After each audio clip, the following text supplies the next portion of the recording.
morning. It is a beautiful morning. Don't be shocked. I know there's something a little bit different right around here. This was my wife's Valentine's present.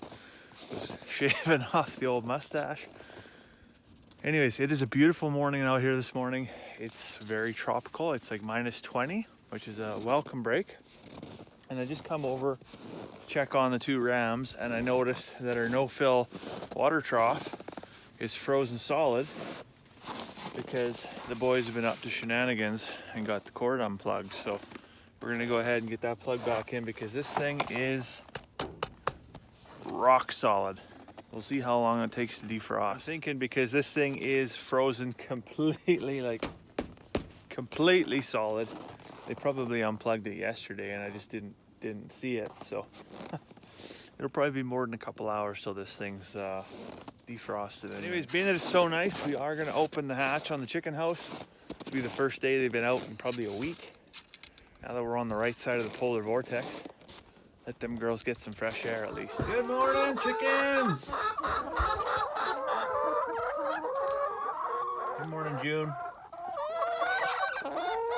So one thing that's critical with this deep litter method that we have on the floor is to come in here right after we have a weather shift and get in and turn this material over. You can see I've just started here a little bit.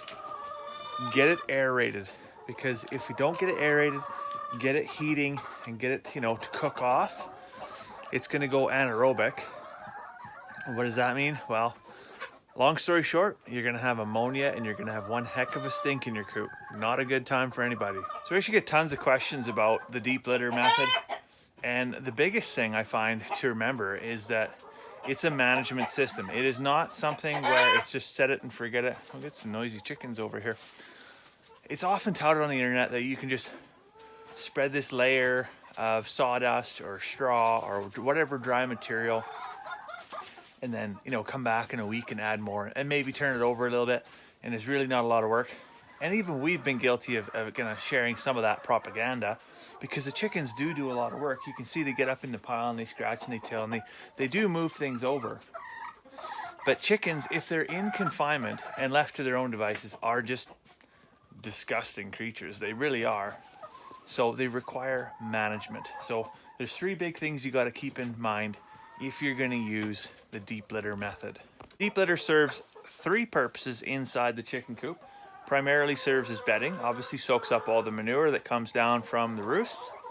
It also serves as a heat source, which ties into the third one, which is compost. So you're generating compost for next year's garden, but as it does that, it generates heat for the chicken coop. So you want to make sure your chicken coop is well insulated to kind of capture that heat, but also well ventilated so that any humidity that's flashed off in that composting process doesn't hang around and create mold issues inside your bedding or, harm your bird's respiratory health in any way. So you can see as soon as we stack the compost, the chickens go about to work, scratching and pecking and tilling through that. There's lots of leftover grain and stuff that fell on the chicken house floor, lots of little treats that they've left behind that they're gonna go find. But chickens do not like... Morning. Chickens don't like piles of stuff, right? Chickens like to scratch and till and flatten everything out. So this hill will also keep them active. They have been cooped up for a while, so it's a good exercise to keep them occupied, prevent them from being bored. So they're, if they're pecking and scratching on the ground, they're not pecking and scratching at each other. So now what's the end game here? I mean, we want to build a soil, right? Well, yeah, compost is not soil. Compost is organic material that's in the process of decay. Whereas soil is silt, sand, or clay. And then there is manure, which could either be fecal matter or fecal matter mixed with bedding or feed such as hay or straw. So we take that manure and we stack it and we allow it to heat. And then we aerate it, we allow it to heat some more. And then we put it on the soil. Put it on the soil, in some cases we'll work it into the soil, but typically you'll place it on the soil.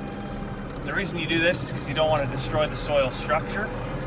Soil structure is one of those things that is becoming rarer and rarer and harder to find. But compost in and of itself is not soil. Compost is the food for the soil's food, if that makes any sense.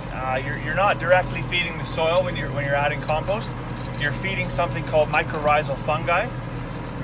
And mycorrhizal fungi is to soil what cross-synaptic firing is to the brain. Essentially, it's what links all the different roots to each other and spreads out and creates a network in the soil. So now we're creating compost with chicken manure and wood shavings. And wood shavings is one of those things, wood shavings or wood chips is one of those things that is often touted as a miracle cure for anybody's garden. It's not a miracle cure by any means, but given the right application, it can be very beneficial. So we had to take a unexpected break there. I almost run the tractor out of diesel.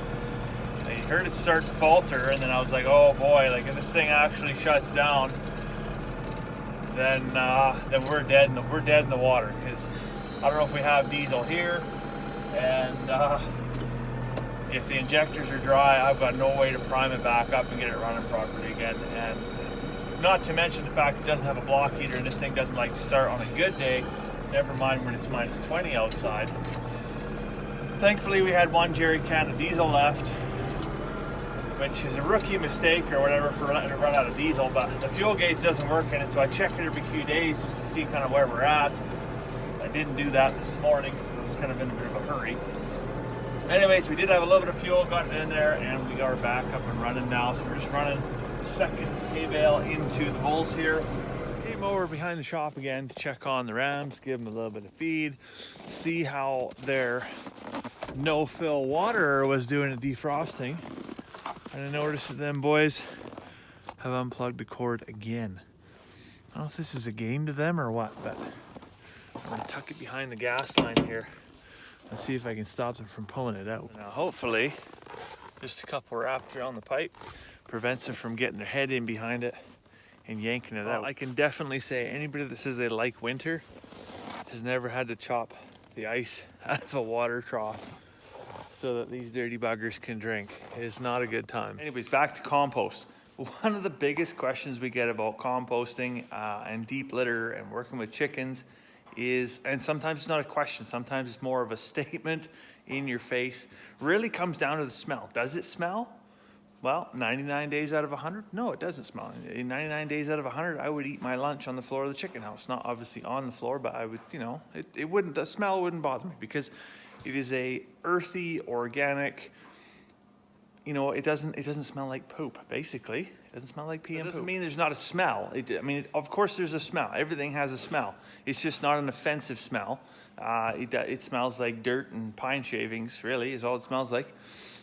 If you have a cat, and we have a cat in the shop, and the litter box for the cat smells 1,000 times worse than the chicken house. The chicken house, I mean, I could go to church with a pocket full of that stuff and nobody would be none the wiser. Anyways, as is usually the case, I seem to have lost my gloves, but I have finished morning chores. So, oh, there's my gloves right there. Woohoo! But it's time for a cup of tea. So I'll let you go for now. I hope you have a fantastic family day, and we will see you tomorrow.